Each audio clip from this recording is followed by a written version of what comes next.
अल्लाहु Akbar.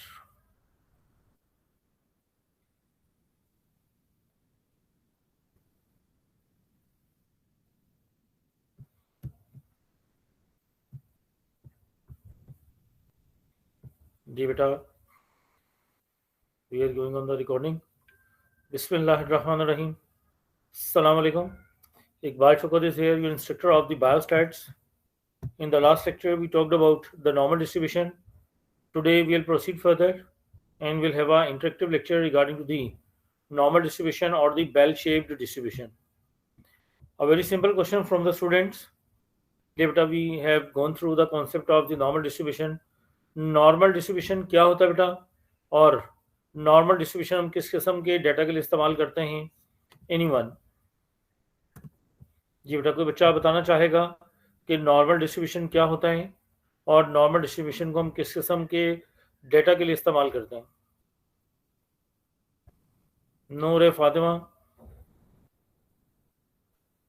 Yes sir. जी बेटा, नॉर्मल डिस्ट्रीब्यूशन क्या होता है? सर इसको हम बेल कर्व डिस्ट्रीब्यूशन भी कहते हैं और ठीक है ये नेचुरली अकर होती है। जी बेटा, और मिस सनिया आपसे बेटा? मिस सनिया नसीम? ये यूज होती है लोगों की हाइट मेजर करने के लिए, measurement of error, blood pressure, point of test, RQ test, salaries वगैरह। ठीक है बेटा। जी मिस माया या मारिया, सॉरी मारिया क्या नहीं? Yes sir. जी बेटा, आपसे हैं कि नॉर्मल डिस्ट्रीब्यूशन के कितने पैरामीटर्स होते हैं? सर 2 होते हैं। कौन कौन से होते हैं बेटा? सर एक नॉर्मल होता है और एक सर एक नॉर्मल होता है और दूसरा फाइन में सुन ले नहीं बेटा, है। नॉर्मल डिस्ट्रीब्यूशन के दो पैरामीटर्स होते हैं। एक होता है पॉपुलेशन मीन और एक होता है पॉपुलेशन स्टैंडर्ड डेविएशन। एक होता है पॉपुलेशन मीन और एक होता है आपका पॉपुलेशन स्टैंडर्ड डेविएशन। ये दो पैरामीटर्स होते हैं बेटा आपके regarding to the normal distribution. ठीक है, अच्छी अटेम्प्ट है बच्चों की। देखिए बेटा, अगर हम बात कर रहे हैं रिगार्डिंग टू प्रोबेबिलिटी के लिहाज से, तो प्रोबेबिलिटी हमेशा रिप्रेजेंट करता है चांस वेरिएशन को, where we can say something with confirmation or where we can't say something with confirmation। ठीक है बेटा, इक्वली लाइकली चांसेस को रिप्रेजेंट करता है। जैसे हम कॉइन को फ्लिप कर रहे होते हैं तो you can't say with the confirmation head will appear और द टेल विल अपीयर। ठीक है बेटा, हमें दोनों तरफ डॉट मौजूद होता है कि इक्वली लाइकली चांसेस मौजूद हैं कि जहां पर आपका डेटा एग्जिस्ट कर रहा होता है। ठीक है बेटा, तो प्रोबेबिलिटी में आंसर हमेशा 0 to 1 लाई कर रहा होता है। 0 means non occurs, the event can't take place, और 1 means 100% occurs would be there, 100% chances are there कि वो वैल्यू, वो डेटा, वो इंफॉर्मेशन आपकी एग्जिस्ट करेगी। जैसे बेटा आपका कल हम बात कर रहे हैं बेटा, आपका न्यू ईयर स्टार्ट हो रहा है, आप सब बच्चों का एडवांस में बेटा मुबारक भी हो, अल्लाह पाक सबके लिए खुशियां लेकर आए। और हम बात करें क्योंकि आपका दैट मीन्स 100% चांसेस है बेटा कि आपके पास ये चीज़ एग्जिस्ट करनी ही करनी है। ठीक है बेटा, और अगर कहते जी कल 2025 स्टार्ट हो जाएगा, is it possible? No sir. तो प्रोबेबिलिटी हमारी क्या बन जाएगी? That is 0। क्योंकि जिस चीज़ के आने के चांसेस ना हो वो हमारे पास 0 प्रोबेबिलिटी होती है। जहां पर जिस चीज़ के एग्जिस्ट करने के चांसेस मौजूद हों वो आपके पास 100% एग्जिस्टेंस के साथ प्रोबेबिलिटी 1 होती है। ठीक है बेटा, अब आते हैं regarding to again normal distribution के अकॉर्डिंगली। तो हमारे पास हम बात करते हैं बेटा आपका नॉर्मल डिस्ट्रीब्यूशन में कि इसके कई नाम हैं। इसको हम बेल शेप्ड भी कहते हैं, इसको हम नॉर्मल डिस्ट्रीब्यूशन भी कहते हैं, इसको हम यूनी मॉडल भी बोलते हैं, एसिम्प्टोटिक कब भी कहते हैं, इसको सिमेट्रिकल कब भी कहते हैं, सिंगल पीक्ड मॉडल भी इसी को कहते हैं। इसके बेटा कई नाम हैं। तो जब भी आपका बेटा लार्ज डाटा गिवन होगा, लार्ज इंफॉर्मेशन गिवन होगी, हमेशा इस्तेमाल किया जाएगा बेटा आपका नॉर्मल डिस्ट्रीब्यूशन को। और स्पेशली जो आपके स्टूडेंट्स की ग्रेडिंग के लिहाज से बात की जाए, मार्क्स के लिहाज से बात की जाए, ठीक है बेटा, तो इसमें हमेशा इस्तेमाल किया जाएगा नॉर्मल डिस्ट्रीब्यूशन। ये अगर आपका जनरल ऑब्जर्वेशन होगी यूनिवर्सिटी के अंदर भी, कॉलेजेस के अंदर भी, स्कूल के अंदर भी, ज़्यादातर बच्चों का या तो आता है C ग्रेड या आता है C+ ग्रेड। इसका मतलब A वाले ग्रेड वाले बच्चे भी कम होते हैं, F वाले बच्चे भी कम होते हैं, फेल वाले बच्चे भी कम होते हैं। और जो डेटा लाई कर रहा होता है वो इन बिटवीन जो होगा बेटा आपका सी और डी प्लस के दरमियान में आपका डेटा ज़्यादा होता है। ठीक है बेटा, एक्सट्रीम वैल्यूज़ हमेशा कम एग्जिस्ट करती हैं। जैसे हम बात करते हैं पाकिस्तान में मीडियोकर्स, मिडल मैन ज़्यादा हैं। ठीक है बेटा, आपका एवरेज पीपल ज़्यादा हैं कि बहुत गरीब लोग भी कम हैं और बहुत ज़्यादा अमीर लोग भी कम हैं। ठीक है बेटा, एलीट क्लास आपके पास कम है, अरिस्टोक्रेट्स कम हैं, और इस तरह से बिल्कुल जो बहुत ज़्यादा गरीब हैं जिनको दो वक्त का खाना भी नहीं मिलता वो भी लोग पाकिस्तान में कम हैं। ठीक है बेटा, वैसे तो पाकिस्तान में 8 करोड़ अवाम तकरीबन बिलो द पॉवर्टी लाइन काम कर रही है। ठीक है बेटा, तो बहरहाल जहाँ पर लार्ज डाटा की कैलकुलेशन की बात हो, लार्ज डाटा को मेजर करना हो, वहाँ पर इस्तेमाल किया जाएगा हमेशा नॉर्मल डिस्ट्रीब्यूशन को। जी बेटा, अब आते हैं अगेन बच्चों की तरफ। बेटा आपका नॉर्मल डिस्ट्रीब्यूशन में इसकी बेटा कुछ हैं प्रॉपर्टीज, और प्रॉपर्टी से पहले हमने बोला था इसके 2 पैरामीटर्स होते हैं। वो पैरामीटर्स कौन कौन से हैं अभी हमने डिस्कस किया बेटा। आपका नॉर्मल डिस्ट्रीब्यूशन के 2 पैरामीटर्स कौन कौन से होते हैं?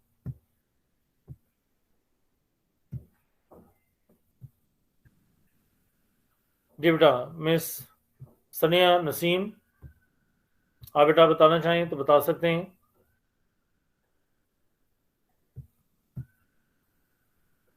मिस सनिया नसीम, मिस मलका नईम, मिस नूर फातिमा। जी बेटा, एनीवन? स्टैंडर्ड डेविएशन था एक। स्टैंडर्ड डेविएशन, और दूसरा होता है बेटा आपका पॉपुलेशन मीन म्यू जिसे हम कहते हैं।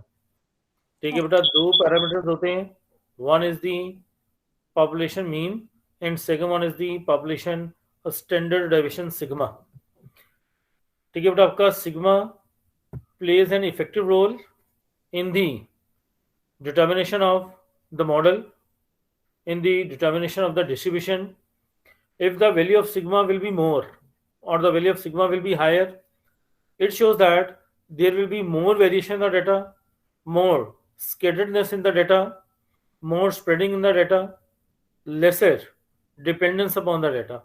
जिस चीज़ के अंदर वेरिएशन ज़्यादा हो, वैल्यूज़ के अंदर स्केटर्डनेस ज़्यादा हो, उस डेटा के ऊपर, उन वैल्यूज़ के ऊपर हमारी रिलायबिलिटी उतनी ही कम होती है, हम उसके ऊपर उतना ही कम डिपेंड करते हैं।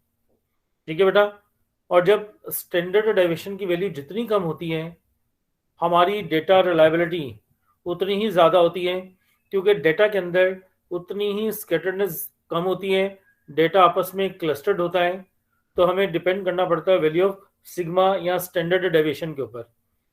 तो स्टैंडर्ड डेविएशन बेटा जितना लीस्ट होता रहेगा डेटा के अंदर वेरिएशन उतनी ही कम होती है, डेटा रिलायबिलिटी उतनी ही ज़्यादा होती है। जैसे मैं कहता हूँ बेटा, फॉर एग्जांपल छोटी सी एग्जांपल देते हैं आपको ताकि आपको समझने में आसानी हो जाए। जैसे बेटा आप सारे बच्चे हैं इस वक्त मेडिकल के स्टूडेंट्स हैं, हेल्थ साइंसेस के आप स्टूडेंट हैं, आप आने वाले वक्त में डॉक्टर बन रहे हैं। अगर देखते हैं एक डॉक्टर है, उसके पास पेशेंट्स जाते हैं, कभी पेशेंट ठीक हो जाते हैं, कभी पेशेंट ठीक नहीं होते, कभी पेशेंट एक्सपायर हो जाते हैं और कभी 6 माह पेशेंट लटक जाते हैं। लेकिन एक डॉक्टर आप में से ऐसा है कि उसके पास जो भी पेशेंट जाता है बेशक उसको थोड़ा फ़र्क पड़े लेकिन उसको फ़र्क पड़ जाता है, उसको फ़र्क पड़ जाता है।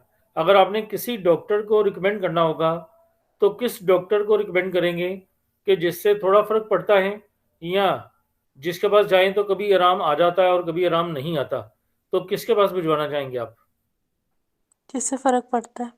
जिससे फ़र्क पड़ता है, इसका मतलब उसमें कम से कम थोड़ा बहुत फ़र्क आ रहा है मेडिकल इश्यूज़ के लिहाज से, तो इसका मतलब हमारी जो डिपेंडेंसी होगी, जो हम डिपेंडेंट होंगे, वो होंगे हम रिगार्डिंग टू अदर बंदे के ऊपर जिसके अंदर लीस्ट वेरिएशन है, फ्लक्चुएशंस कम आ रही हैं। तो जिसके अंदर फ्लक्चुएशन ज़्यादा आएंगी, डेटा वेरिएशन ज़्यादा होगी, उसके अंदर हम डिपेंड कम करेंगे। जिसके अंदर वेरिएशन कम होगी उसके अंदर डिपेंडेंसी हमारी ज़्यादा हो जाती है। जैसे मैं कहता हूँ बेटा, आप ही में से कुछ स्टूडेंट्स हैं, कभी उसका ए ग्रेड आ जाता है, कभी उसका एफ ग्रेड आ जाता है, कभी उसका डी ग्रेड आ जाता है। लेकिन एक ऐसा भी स्टूडेंट है जिसका हर पेपर में सी ग्रेड ही आ रहा है, या सी प्लस आ रहा है, या डी प्लस आ रहा है। तो कौन सा स्टूडेंट दोनों में से बेहतर होगा कि जिसका C प्लस या D आ रहा है, या कोई किसी में फेल हो रहा है और किसी में पास हो रहा है? तो ज़्यादा डिपेंडेंसी किसके ऊपर होगी आपकी? जिसका C या C प्लस आ रहा है। जिसका C या C plus, that means consistency exist कर रही है। ठीक है बेटा, आपका डेटा आपके पास एक जगह से ऊपर नीचे हो रहा है, लेकिन ज़्यादा फ्लक्चुएशंस नहीं आ रही है। C आ रहा है, C प्लस आ रहा है, या D आ रहा है, या D प्लस आ रहा है।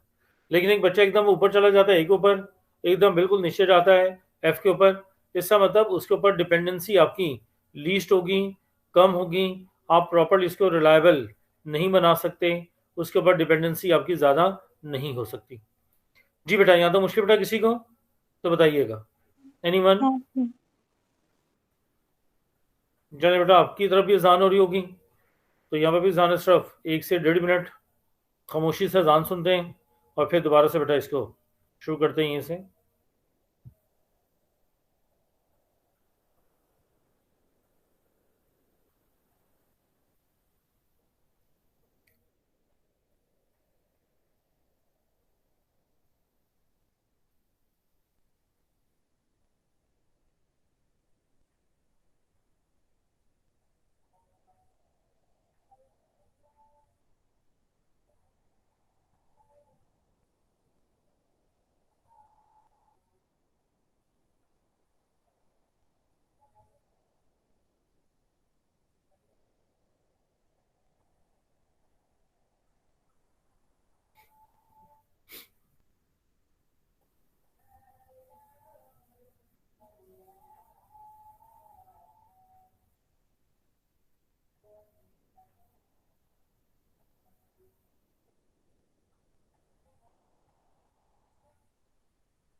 जी बेटा,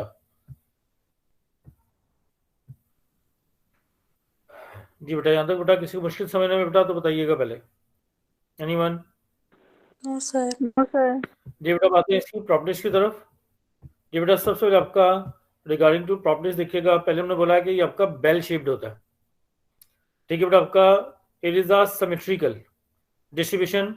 अगर आपको याद हो तो हमने थर्ड चैप्टर में पढ़ा था पॉजिटिवली स्क्यूड, नेगेटिवली स्क्यूड। जब मीन की वैल्यू मैक्सिमम हो और मोड की वैल्यू मिनिमम हो तो हम कहते थे आपका पॉजिटिवली स्क्यूड, और जब मोड मैक्सिमम होता था, मीन मिनिमम होता था, तो हम कहते थे नेगेटिवली स्क्यूड। है कुछ याद बेटा ऐसा कि नहीं? हेलो? नो। जी सर। जी बेटा, कुछ ऐसा पढ़ा था हमने, याद है कि भूल गए हैं? यस सर, पढ़ा था।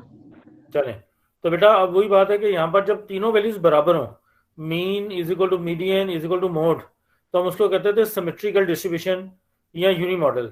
तो यहाँ पे बेटा अगर सारी वैल्यूज आपस में बराबर हो, मीन मीडियन और मोड।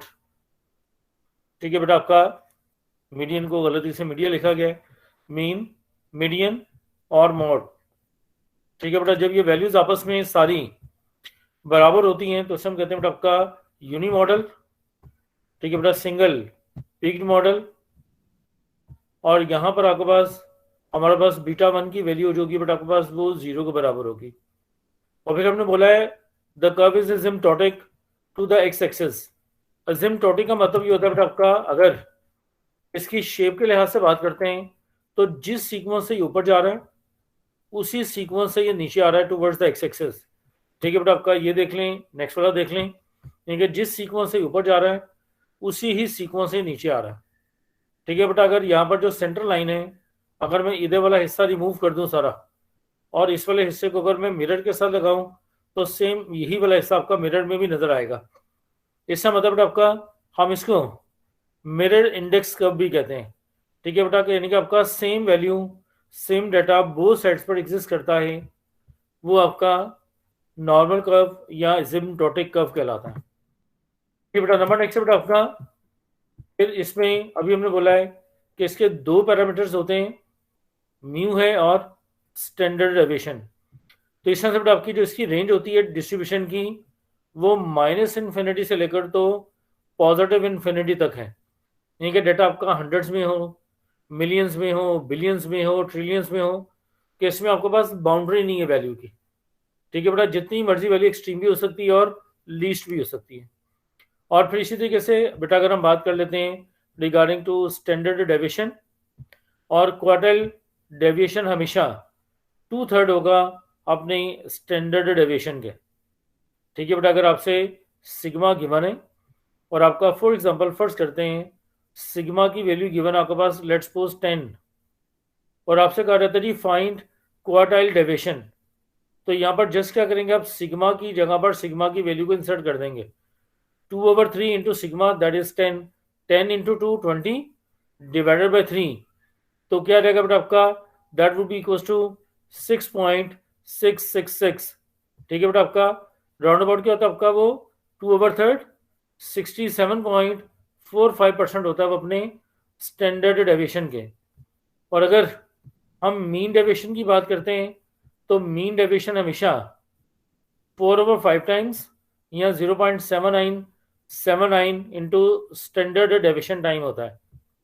तो 4/5 इंटू सिग्मा, इसका मतलब ये बेटा आपका 80% of standard deviation, 80% of standard deviation के लिहाज से। तो यहाँ पर अगर हम तो पुट करते हैं बेटा आपका 10 को, तो 10 4 40 और divided by 5 which is equal to 8। इसका मतलब बेटा आपका जो भी इंफॉर्मेशन होगी उसका 80% जो होता है वो आपका मीन डेविएशन होता है और 67% जो होता है वो आपका क्वार्टाइल डेविएशन होता है। और इसमें बेटा जितने भी ऑड मूवमेंट्स होंगे μ1 μ2 μ3 μ4, ठीक है बेटा, आपका ऑड मूवमेंट्स में μ1 μ3 μ5 μ7 μ9 इनकी वैल्यूज हमेशा 0 के बराबर होती हैं। मूवमेंट्स होती है बेटा आपका variation from the mean value, के हर वैल्यू अपनी मीन वैल्यू से कितनी दूरी पर वाक़ है। जी बेटा, स्टैंडर्ड डेविएशन से दोबारा बता दें। जी बेटा, स्टैंडर्ड डेविएशन बेटा दोबारा देख लीजिएगा। स्टैंडर्ड डेविएशन आपका हमने बोला था कि डेटा वेरिएशन को रिप्रेजेंट करता, जितनी स्टैंडर्ड डेविएशन की वैल्यू ज़्यादा होगी डेटा के अंदर वेरिएशन उतनी ही ज़्यादा होती है, डेटा के ऊपर रिलायबिलिटी हमारी लीस्ट होगी।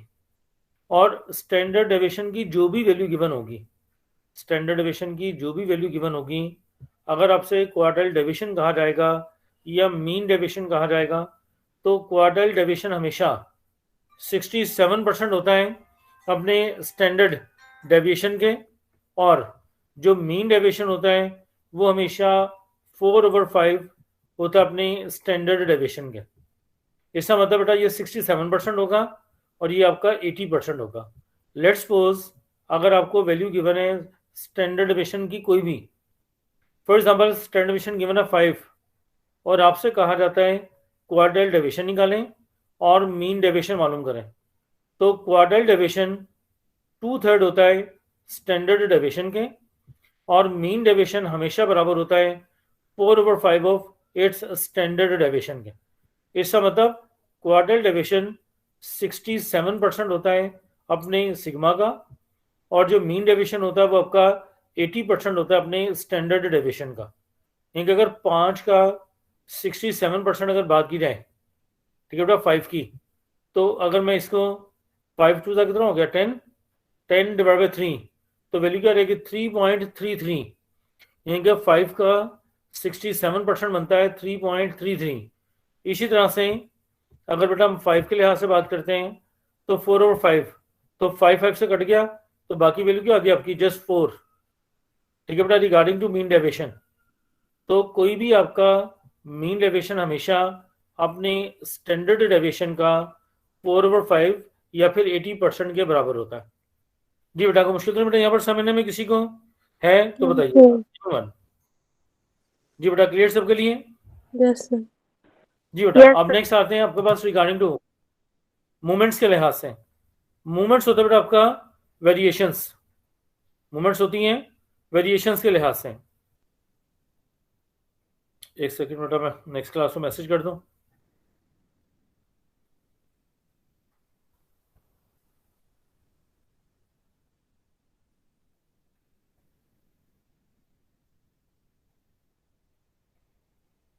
जी बेटा, तो ऑड मूवमेंट्स जितने होते हैं, ऑड का मतलब है 1 3 5 7 9 11, तो वो हमेशा 0 के बराबर होंगे, जबकि जो सेकंड मूवमेंट होगा μ2 होगा वो हमेशा आपके वेरिएंस के बराबर होता है, और जो μ4 होता है वो 3 टाइम होता है आपका सिग्मा रेस पर 4 के। और इसी तरह से बेटा आपका जो डिस्ट्रीब्यूशन है वो आपका मेसोकोटिक है। डिस्ट्रीब्यूशन से बेटा 3 किस्म की शक्लें होती हैं। ठीक है बेटा, आपका अगर इसकी हाइट के लिहाज से बात की जाए तो इसकी हाइट नॉर्मल है। ठीक है बेटा, ना ये लंबूतरी शक्ल का है और ना ही ये बिल्कुल छोटी शक्ल का है। जैसे बेटा अगर हम खाने की प्लेट की बात करते हैं, स्पेशली राइस प्लेट की, चावल की प्लेट की, तो उसकी गहराई थोड़ी कम होती है। लेकिन अगर हम एक सॉस की बात करते हैं, एक बाउल की बात करते हैं, उसकी गहराई थोड़ी ज़्यादा होती है। इसका मतलब वो मेसोकोटिक है।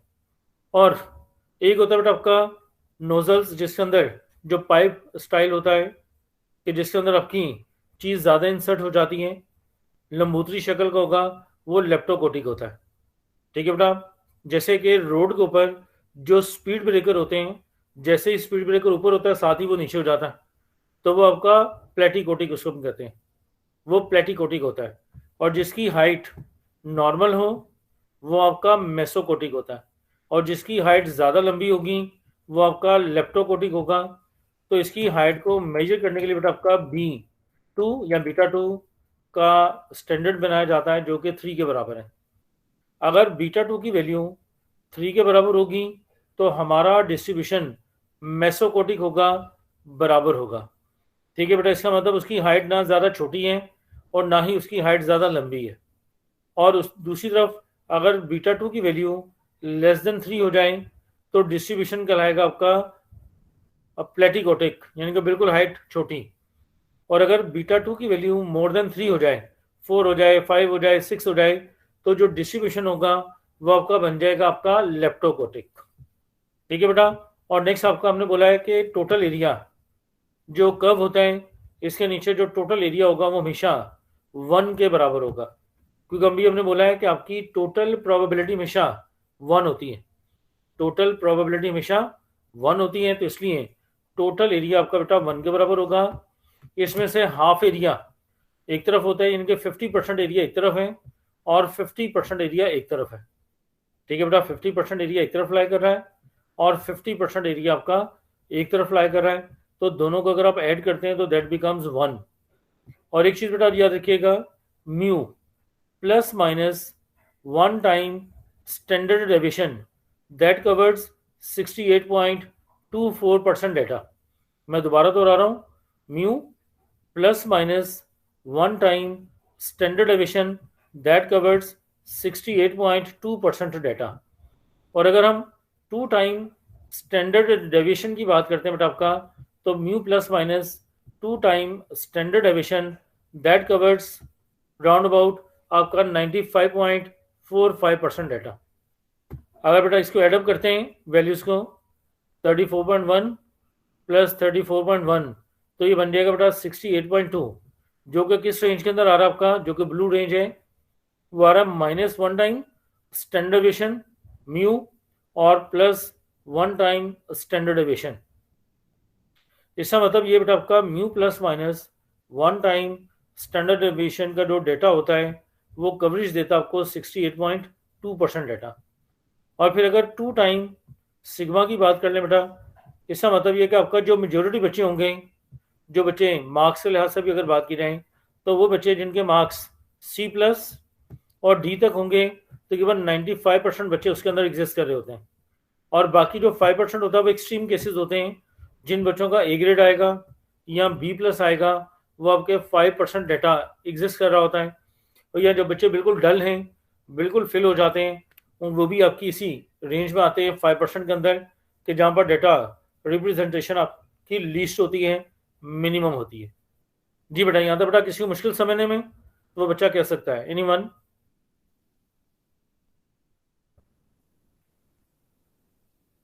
जी बेटा, क्लियर बेटा सबके लिए? Yes sir.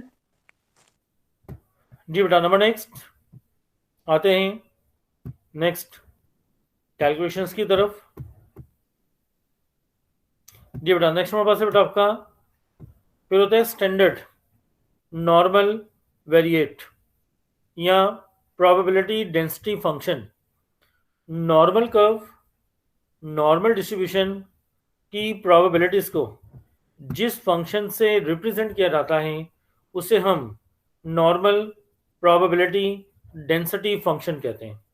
ठीक है बेटा, मैं दोबारा दोहराता हूँ कि नॉर्मल कर्व, नॉर्मल डिस्ट्रीब्यूशन की प्रोबेबिलिटीज को जिस फंक्शन से रिप्रेजेंट किया जाता है उस फंक्शन को हम नॉर्मल प्रोबेबिलिटी डेंसिटी फंक्शन कहते हैं। ठीक है बेटा, जिसका फॉर्मूला आपको बस गिवन है, y = 1/√2 pi sigma square, that means the variance, और ये जो स्टार है that means multiplication, exponential function raise power, इसकी बेटा पावर है -1/2 x minus mu over sigma square. इसका मतलब x minus mu divided by sigma का होल स्क्वायर, और फिर मल्टीप्लाई हम उसको कर रहे हैं 1/2 के साथ।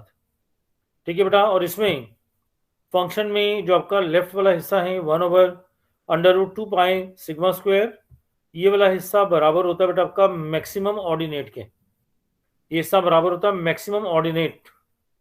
मैक्सिमम ऑर्डिनेट का मतलब क्या होता है बेटा आपका, जहां पर वैल्यूज, इंफॉर्मेशन, डेटा आपके पास ज़्यादा लाई कर रहा हो, जहां पर इंफॉर्मेशन आपकी ज़्यादा आ रही हो।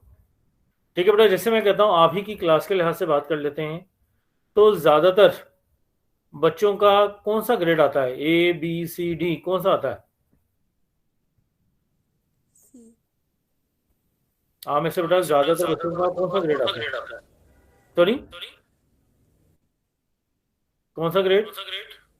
C या B आ जाता है। C या B आ रहा है। अब बेटा इसी चीज़ को अगर हम थोड़ा सा ऑब्जर्व करते हैं रिगार्डिंग योर एज के लिहाज से, तो लास्ट टाइम हमने थोड़ा सा सेंसस लिया था आपकी क्लास में से, तो आपकी क्लास में जो ज़्यादा बच्चे थे वो कौन से थे आपके? 19 साल के बच्चे थे, 19 ईयर्स। ठीक है बेटा, वो आपका मैक्सिमम ऑर्डिनेट है, वो आपका मैक्सिमम ऑर्डिनेट है कि जहाँ पर वैल्यूज आपकी ज़्यादा एग्जिस्ट कर रही हैं। देखो बेटा, वेरी सिंपल, किसी भी फंक्शन का मैक्सिमम ऑर्डिनेट उसकी मीन वैल्यू के बराबर होता है। मैं दोबारा दोहराता हूँ, किसी भी फंक्शन का मैक्सिमम ऑर्डिनेट उसकी मीन वैल्यू के बराबर होता है, एवरेज वैल्यू के बराबर होता है। अब उस मीन वैल्यू या एवरेज वैल्यू के बेटा लिहाज से अगर बात की जाए, तो हमारे पास इस x की जगह पर अगर मैं म्यू पुट कर दूं, क्योंकि अगेन यही वाली वैल्यू पुट कर दूं, तो म्यू माइनस म्यू किसके बराबर होगा? म्यू माइनस म्यू किसके बराबर होगा बेटा? 0। क्योंकि अगर 100 में से 100 लेस कर तो बाकी क्या आएगा? 0। 0। जी बेटा, तो ये आ गया 0 डिवाइडेड बाई सिग्मा, तो वैल्यू क्या बनेगी? अगेन 0, और 0 का स्क्वायर लेंगे तो भी क्या रहेगा? 0। और अगर इसको मल्टीप्लाई करेंगे आप 1/2 से, तो भी वैल्यू क्या बनेगी बेटा आपकी? 0। 0। और देन किसी वेरिएबल की पार 0 के बराबर हो तो वो वैल्यू बराबर होती है 1 के। ठीक है बेटा, वो वैल्यू बराबर होगी 1 के। इसमें बेटा आपका जिन बच्चों का माइक होना बेटा वो थोड़ा सा माइक ऑफ कर लीजिएगा ताकि आवाज़ रिपीट हो रही है। जी बेटा, तो एक्सपोनेंट ऑफ -1/2। ठीक है बेटा, ये सारे वाला हिस्सा जब इसकी पार्ट 0 बन जाएगी तो जब किसी चीज़ की किसी वेरिएबल की पार्ट 0 हो जाए तो वो बराबर होता है 1 के। इसका मतलब ये सारा हिस्सा बराबर हो जाएगा बेटा आपके 1 के। तो बाकी क्या बचा, जस्ट 1/√2 पाई सिग्मा स्क्वायर। इसका मतलब अगर आपसे पेपर में पूछा जाता है जी मैक्सिमम ऑर्डिनेट का फॉर्मूला क्या होगा, तो मैक्सिमम ऑर्डिनेट का फॉर्मूला होगा 1/√2 पाई सिग्मा स्क्वायर के। जी बेटा, क्योंकि किसी भी फंक्शन का मैक्सिमम ऑर्डिनेट हमेशा उसकी मीन वैल्यू के बराबर होता है। किसी भी फंक्शन का मैक्सिमम ऑर्डिनेट हमेशा उसकी मीन वैल्यू के बराबर होता है। जी बेटा, यहाँ तक मुश्किल बेटा किसी को समझने में तो वो बच्चा कह सकता है? एनीवन? No sir. जी बेटा, क्लियर बेटा? Yes sir. जी बेटा बताइएगा। अब Yes, sir. बच्चों से आते हैं बेटा, अगर आपसे पूछा जाए किसी भी फंक्शन का मैक्सिमम ऑर्डिनेट कहाँ पर होता है, तो किसी भी फंक्शन का मैक्सिमम ऑर्डिनेट कहाँ पे होएगा मिस नूर फातिमा? जी बेटा। उसके मीन वैल्यू में। सॉरी, मीन वैल्यू में। मीन वैल्यू के ऊपर। ठीक है जी बेटा। नेक्स्ट है बेटा आपका सनिया नसीम।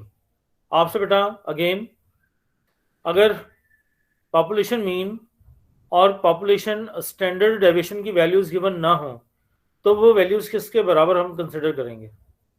अगर पॉपुलेशन मीन और पॉपुलेशन स्टैंडर्ड डेविएशन की वैल्यूज गिवन ना हो तो वो वैल्यूज हम किस किस के बराबर लेंगे? एनीवन? 0। अगर बेटा आपका पॉपुलेशन मीन की वैल्यू गिवन नहीं है तो वो आएगी बेटा हमेशा 0 के बराबर, और अगर पॉपुलेशन स्टैंडर्ड डेविएशन गिवन नहीं है तो उसकी वैल्यू हमेशा हम 1 के बराबर लेंगे। मैं दोबारा दोहरा रहा हूँ कि अगर आपके पास पॉपुलेशन मीन गिवन नहीं है तो उसकी वैल्यू हमेशा 0 होगी, और अगर हम बात कर रहे हैं पॉपुलेशन स्टैंडर्ड डेविएशन, अगर वैल्यू गिवन नहीं है तो उसकी वैल्यू हमेशा 1 के बराबर होगी। ठीक है बेटा। अब ये तो था बेटा आपका रिगार्डिंग इसकी प्रॉपर्टीज के लिहाज से। अब करते हैं बेटा इसका एक छोटा सा न्यूमेरिकल के लिहाज से, ताकि हमें पता चले कि इसका न्यूमेरिकल सॉल्यूशन होती कैसे है। ये बेटा आपका एक छोटा सा न्यूमेरिकल है बेटा आपका, how to determine what proportion of our normal population lies above below the certain level if distribution of orbit heights is normally with mean 120 centimeter and the standard deviation equals at 20 centimeter, then half area would be on the left side of the distribution and half area would be on the right side of the distribution. अब आपसे पूछा गया what is the probability of finding a hobbit taller than 130 centimetre? क्योंकि आपका normal height जो है वो है 120 सेंटीमीटर, और हमने बताना है कि हॉबिट की जो हाइट अगर वो 130 सेंटीमीटर से ज़्यादा हो तो उसके कितने % चांसेस हैं। ठीक है बेटा, तो ये चांसेस हम डिटर्मिन करेंगे through the standard normal random variable से, जी से, जो कि बराबर होता है बेटा आपका formula x minus mu over sigma के। ये बेटा आपका वही है जी जो हमने यहाँ पर डिस्ट्रीब्यूशन में डिस्कस किया है, x माइनस म्यू। ठीक है बेटा, x minus mu over sigma के। इसका मतलब x minus mu over sigma को आप z के लिहाज से भी लिख सकते हैं, तो इट इज जी स्क्वायर भी लिख सकते हैं हम इसको। ठीक है बेटा, z का स्क्वायर भी लिख सकते हैं। x minus mu over sigma ये आपका स्टैंडर्ड नॉर्मल रैंडम वेरिएबल होता है। ठीक है बेटा, तो इसमें आपने इस वैल्यू को इंसर्ट करना है और वैल्यू हमने निकाली जो कि बराबर आ रही है बेटा आपकी 1.23 के नहीं आएगी, ये आएगी 0.50 के बराबर आएगी। ठीक है, डिवाइड करने के बाद ये लास्ट बच्चों को समझा रहा था वो वैल्यू भी रहेगी। ये बेटा आपकी वैल्यू आएगी 0.50। अगर आप डिवाइड करके देख लें तो ये वैल्यू आपके पास 0.50 आ रही है। चेक कर ले बेटा इसको। जी बेटा, यहाँ तो मुश्किल तो नहीं किसी को? No sir. अब 0.50 को हमने करना क्या है? इसको बेटा आपने करना है, आपने नॉर्मल कर्व में चेक करना है इसको आपने कि इसकी वैल्यू कहाँ पर लाई कर रही है। मैं वापस आता हूँ बेटा आपका डिस्ट्रीब्यूशन की तरफ, नॉर्मल डिस्ट्रीब्यूशन पे वापस। मैं कहता हूँ बेटा यहाँ पर इस डिस्ट्रीब्यूशन के लिहाज से बेटा अगर बात की जाए, या इस डिस्ट्रीब्यूशन को थोड़ा सा समझते हैं। मैं कहता हूँ कि मीन की वैल्यू गिवन है आपके पास 120, जो कि आपकी सेंटर में आ गई 120 के बराबर। अब उसने पूछा आपसे कि एरिया आपने मालूम कर देना है मोर देन 130। तो फॉर एग्जांपल फर्स्ट करते हैं 130 हमने यहाँ पर लिख दिया। इसका मतलब ये वाला सारा एरिया आपने मालूम करना है, ये वाला सारा एरिया हमने मालूम करना है। एक छोटा सवाल फिर से बच्चों से, total area under the normal curve किसके बराबर होता है? Total area under the normal unity 1 के। के 1 के बराबर। तो इसका मतलब बेटा आधा अगर डिस्ट्रीब्यूशन लिया जाए तो आधे डिस्ट्रीब्यूशन का जो डेटा होगा, जो इंफॉर्मेशन होगी, वो कितनी वैल्यू के बराबर होगी? क्योंकि अगर हम आधे डिस्ट्रीब्यूशन की बात करते हैं तो यूनिटी का हाफ होगा ना 0.5। 0.5 इसका मतलब यहाँ से लेकर यहाँ तक का डेटा होगा बेटा आपका 0.5 के बराबर। तो अगर आपने ये वाला एरिया मालूम करना है, दरमियान वाला ब्लू वाला, तो कैसे करेंगे आप? 0.5 माइनस कर देंगे आप इसकी प्रोबेबिलिटी को, कि बेटा ऐसे ही होगा। यस हाँ जी। यहाँ से यहाँ तक एरिया हो गया 0.5, तो ये वाला एरिया आपने शेड किया हुआ है मोर देन वाला, तो आपने ये वाला एरिया मालूम करना है। तो इस वाले एरिया को मालूम करने के लिए क्या करेंगे आप? 0.5 में से लेस कर देंगे इस वाले एरिया की प्रोबेबिलिटी को, तो आपको ये वाला एरिया पता चल जाएगा कि बेटा ऐसे ही होगा। Yes sir. जी बेटा, अब इसी तरह से हम आ रहे हैं बेटा इसकी रॉबिन, ये सॉरी हमारे पास हॉबिट की तरफ, तो इसकी वैल्यू है 0.50। तो 0.50 को हमने देखना होता है बेटा आपका टेबल के अंदर, जी के टेबल में। आप जी का टेबल देखिएगा किसके बराबर है बेटा आपका, उसकी तरफ आ रहे हैं। ये पास आ गया बेटा आपका जी का टेबल, जो कि अभी आपको नज़र नहीं आ रहा होगा। अभी आपको ये थोड़ा सा बोल्ड करता हूँ। जी बेटा,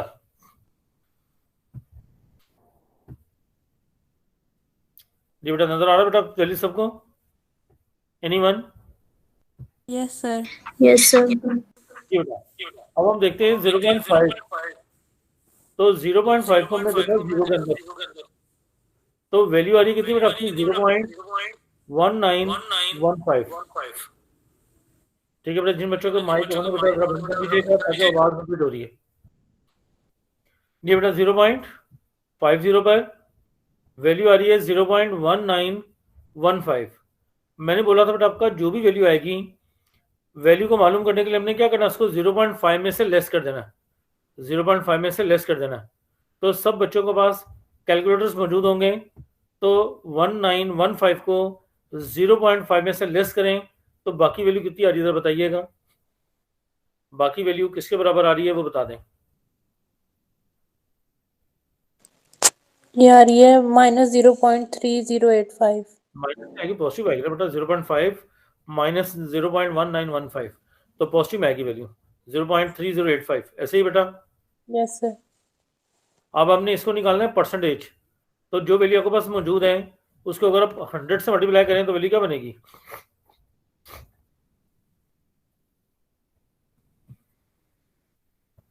अगर आप उसको 100 से मल्टीप्लाई करते हैं तो वैल्यू क्या बनेगी आपकी? 30.85। तो ये 30.85 हमने इस तरह से निकाला यहाँ पर। ठीक है बेटा, मैं दोबारा दोहराता हूँ कि जो आपकी वैल्यू आएगी, इस वैल्यू को आपने देखना होगा टेबल के अंदर। ठीक है बेटा, जी टेबल के अंदर, जो कि अभी आपको जी टेबल दिखाया जा रहा है 0.5, इसको आप देखेंगे 0 के अगेंस्ट। लेट्स सपोज क्योंकि अब यहाँ पर हमें कैसे पता लगेगा कि हमने इसको 1 में देखना है, 2 में देखना है, 5 में देखना है, 10 में देखना है? हमें कैसे पता चलेगा? उसका तरीकाकार ये बेटा कि जैसे हमने ये कैलकुलेशंस की हैं, यहाँ पर आपका 5 की जगह पर आ जाता है वैल्यू 5-6। ठीक है बेटा, तो जो पहले वाली वैल्यू होगी 0.5, इसको आप देखेंगे हमेशा रो के अंदर, और 6 को देखेंगे हमेशा कॉलम के अंदर, यानी 0.56। अब आते हैं बेटा टेबल में, यहाँ पर आगे 0.5 और इधर से हमने देखना है 6 यहाँ से। ठीक है बेटा, तो इसका मतलब आप जो वैल्यू लेंगे आप वो लेंगे 0.2123। 2 1 2 3।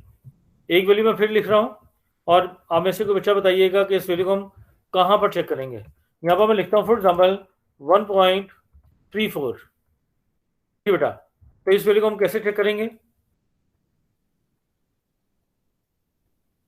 इस वैल्यू को हम कहाँ चेक करेंगे बेटा? एनीवन? इसको हम चेक करेंगे बेटा 1.3 को 4 में। ठीक है बेटा, 1.3 यहाँ से और इधर से हम इसको चेक करेंगे बेटा 4 के अंदर। तो वैल्यू आ रही है आपके पास 0.4099। ठीक होगा बेटा? को मुश्किल बेटा समझने में यहाँ तक? तो बताइए। ठीक है बेटा, को मुश्किल तो नहीं? No sir. तो बताइएगा। ठीक होगा बेटा जी। ये आ गया रिगार्डिंग टू डिस्ट्रीब्यूशन। ठीक है बेटा, कोई भी आपने वैल्यू चेक करनी है क्योंकि मैक्सिमम वैल्यू होती है बेटा 3.4 तक। ये मैक्सिमम वैल्यू होती है 3.4 तक या 4.9 तक, इससे ज़्यादा वैल्यूज नहीं होती। ठीक है बेटा, 3.4 और लास्ट वैल्यू है 9 तक, 3.49 तक। और 3.49 से अगर जो भी वैल्यू बड़ी आएगी, ये याद रखिएगा, 3.4 से जो भी बड़ी वैल्यू आएगी वो हमेशा 0.5 के बराबर होगी, हमेशा। ठीक है बेटा, 3.4 से अगर 3.5, 3.6, 3.9 आता है तो उसकी टेबल में वैल्यू नहीं होगी, तो उसको आप जुबानी ले लेंगे, दैट इज इक्वल टू 0.5 के। ठीक होगा बेटा? तो मुश्किल बेटा यहाँ तक? एनीवन? जी बेटा। और देन आपके पास ये तो था बेटा आपका रिगार्डिंग टू नॉर्मल डिस्ट्रीब्यूशन। और इसमें बेटा आपका मजीद देखिएगा कि जितनी वैल्यू आपकी एन की बढ़ती चली जाएगी, अगर आपसे पूछता है जी कि स्टैंडर्ड डेविएशन में, वेरिएंस में और स्टैंडर्ड एरर का एन के साथ क्या ताल्लुक है, तो इन तीनों का सैंपल साइज के साथ स्मॉल एन के साथ हमेशा नेगेटिव रिलेशनशिप होता है कि जैसे जैसे एन की वैल्यू बढ़ती जाएगी वैसे वैसे स्टैंडर्ड एरर, स्टैंडर्ड डेविएशन और वेरिएंस की वैल्यू कम होती चली जाएगी। मैं दोबारा दोहरा देता हूँ बेटा आपका कि जैसे जैसे आपका सैंपल साइज बढ़ता जाएगा वैसे वैसे स्टैंडर्ड एरर, स्टैंडर्ड डेविएशन और वेरिएंस की वैल्यू कम से कम होती चली जाएगी। ठीक होगा बेटा? को मुश्किल यहाँ पर किसी को? एनीवन? तो बताइए। अब आते हैं बेटा आपका रिगार्डिंग टू योर डिस्ट्रीब्यूशन की तरफ। जो आपकी असाइनमेंट्स की बात कर रहे थे बेटा आपका रिगार्डिंग टू असाइनमेंट, वो भी देख लेते हैं, उसको भी डिस्कस कर लेते हैं ताकि बेटा जिन बच्चों को डाउट है असाइनमेंट्स का वो भी बेटा आपका क्लियर हो जाए। जी बेटा, असाइनमेंट आपको नजर आ रही बेटा सबको? Yes sir. जी बेटा, अब आते हैं इसके क्वेश्चन नंबर 1 की तरफ। क्वेश्चन नंबर 1, अब यहाँ पर देखें बेटा आपका, तो आपके पास परसेंटेज में वैल्यू गिवन है। तो जब भी आपकी परसेंटेज में वैल्यू गिवन होगी, डेटा गिवन होगा, हमेशा इस्तेमाल किया जाएगा बायनोमियल डिस्ट्रीब्यूशन, हमेशा इस्तेमाल किया जाएगा बायनोमियल डिस्ट्रीब्यूशन। ठीक है बेटा? तो ये जो आपका क्वेश्चन नंबर 1 है ये आपका बायनोमियल डिस्ट्रीब्यूशन का है। क्वेश्चन नंबर 2 भी आपका बायनोमियल डिस्ट्रीब्यूशन है क्योंकि आपके पास यहाँ पर परसेंटेज में आपके पास डेटा गिवन है, प्रोबेबिलिटी ऑफ सक्सेस आपकी दी गई है। ठीक है बेटा, ये भी होगा आपका बायनोमियल डिस्ट्रीब्यूशन का क्वेश्चन। फिर क्वेश्चन नंबर 3 की अगर बात की जाए तो यहाँ पर भी अगर हम बात करते हैं बेटा आपके पास, तो यहाँ पर भी आपके पास 90 और आपकी टेस्ट में आपकी प्रोबेबिलिटी आ रही है 4/5। ठीक है बेटा, दैट मीन्स 80%। तो 80% का मतलब हो गया, 80% का मतलब हो गया ये भी आपकी प्रोबेबिलिटी ऑफ सक्सेस है। तो ये भी आपका बायनोमियल डिस्ट्रीब्यूशन का क्वेश्चन है, ये भी आपका बायनोमियल डिस्ट्रीब्यूशन का क्वेश्चन है। ठीक है बेटा, और क्वेश्चन नंबर 4 स्टार्ट ही बायनोमियल से है, तो इसका मतलब इसमें हमने जस्ट एक्सप्रेशंस लिखने हैं, इसमें न्यूमेरिकल वैल्यूज नहीं है, इसमें न्यूमेरिकल वैल्यूज नहीं है, इसमें जस्ट आपने एक्सप्रेशंस डिफाइन करने हैं कि फॉर्मूलाज को आपने लिखना है कि किस तरह से लिखा जाएगा। देन क्वेश्चन नंबर 5 है बेटा आपका, सर ये 4 वाला नहीं समझ आया। क्वेश्चन नंबर 4 में बेटा दोबारा देख लें, यहाँ पर आपका न्यूमेरिकल डेटा गिवन नहीं है। ठीक है ना, जो आपका फॉर्मूला होता है NCX P⁻X Q⁻n-x, उसको आपने बेटा इन एक्सप्रेशंस के साथ डिफाइन करना है, इन एक्सप्रेशंस के लिहाज से लिखना है। ठीक है, जिस तरह से आप आसानी से उसको लिख पाए, कोशिश कीजिएगा। नहीं होगा तो मैं बेटा आपको ये समझा दूंगा दोबारा कि ये कहाँ से आपको प्रॉब्लम आ रही है, लेकिन पहले कोशिश कीजिएगा खुद से लिख कर। अब ये 5वां क्वेश्चन है बेटा, तो 5वें क्वेश्चन में आपके पास कोई भी प्रोबेबिलिटी ऑफ सक्सेस गिवन नहीं है, इंफॉर्मेशन गिवन है, डेटा गिवन है और मुख्तलिफ ऑप्शंस गिवन है। तो ये वाला क्वेश्चन होगा बेटा आपका हाइपर ज्योमेट्रिक डिस्ट्रीब्यूशन का। क्वेश्चन नंबर 6 में भी आपकी प्रोबेबिलिटी ऑफ सक्सेस परसेंटेज में गिवन नहीं है, तो ये भी आपका हाइपर ज्योमेट्री का फॉर्मूला है। क्वेश्चन नंबर 7, ठीक है बेटा, ये आपका पॉइसन डिस्ट्रीब्यूशन है। और देन क्वेश्चन नंबर 8 आपका, ये भी आपका पॉइसन डिस्ट्रीब्यूशन है, क्योंकि इसमें ओवरऑल एवरेज के लिहाज से बात की गई है। ठीक है बेटा, ओवरऑल डेटा के लिहाज से बात की गई है, एवरेज वैल्यू को लिया गया है। ठीक है बेटा, एवरेज वैल्यू को लिया गया है, तो ये आपके पास पॉइसन डिस्ट्रीब्यूशन के क्वेश्चन हैं। ठीक है बेटा, ये आपके पॉइसन डिस्ट्रीब्यूशन के हैं। और जो पॉइसन डिस्ट्रीब्यूशन है उसको भी देख लें बेटा आपका, ताकि जो आपका कन्फ्यूजन थी वो भी आपकी क्लियर हो जाए पॉइसन की। ये बेटा पॉइसन डिस्ट्रीब्यूशन का जो फॉर्मूला है, क्योंकि ये हमेशा इस्तेमाल किया जाएगा अनएक्सपेक्टेड और स्पेशल केसेस के लिए पॉइसन डिस्ट्रीब्यूशन को। पॉइसन डिस्ट्रीब्यूशन का एक ही पैरामीटर होता है म्यू, क्योंकि इसकी सारी की सारी बेस आपकी मीन वैल्यू के ऊपर होती है।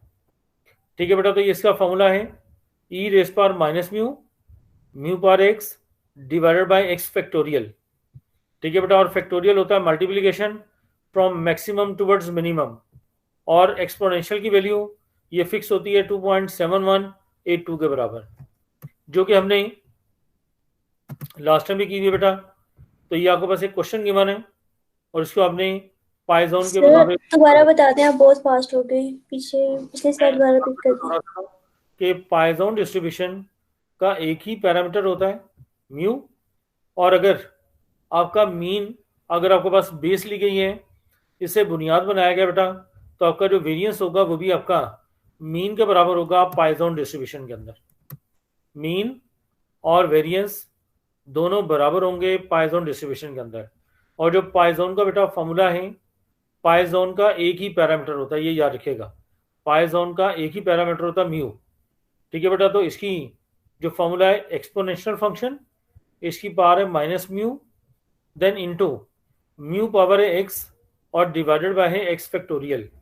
फैक्टोरियल होता है बेटा आपका multiplication from maximum towards minimum, के मैक्सिमम से मिनिमम वैल्यू तक जो हम मल्टीप्लाई करते हैं वो आपका फैक्टोरियल कहलाता है।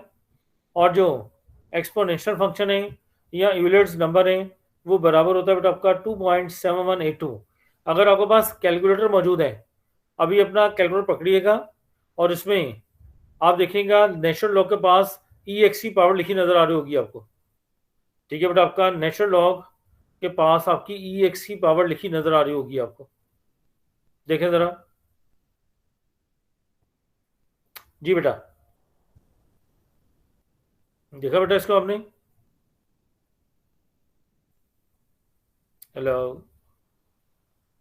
वो सर इस टाइम कैलकुलेटर अवेलेबल नहीं है। कैलकुलेटर नहीं है बेटा अभी आपके पास? No sir. चलें दोबारा कैलकुलेटर देखिएगा, उसमें एक्सपोनेंट आपका शिफ्ट के बटन के साथ आएगा, और जब आप उसको पुश करेंगे तो ई का वर्ड लिखा रहेगा आपका कैलकुलेटर के ऊपर, और फिर उसके ऊपर लिखिएगा 1 और इक्वल्स दबाएंगे तो आपकी वैल्यू आ जाएगी 2.718282 के बराबर।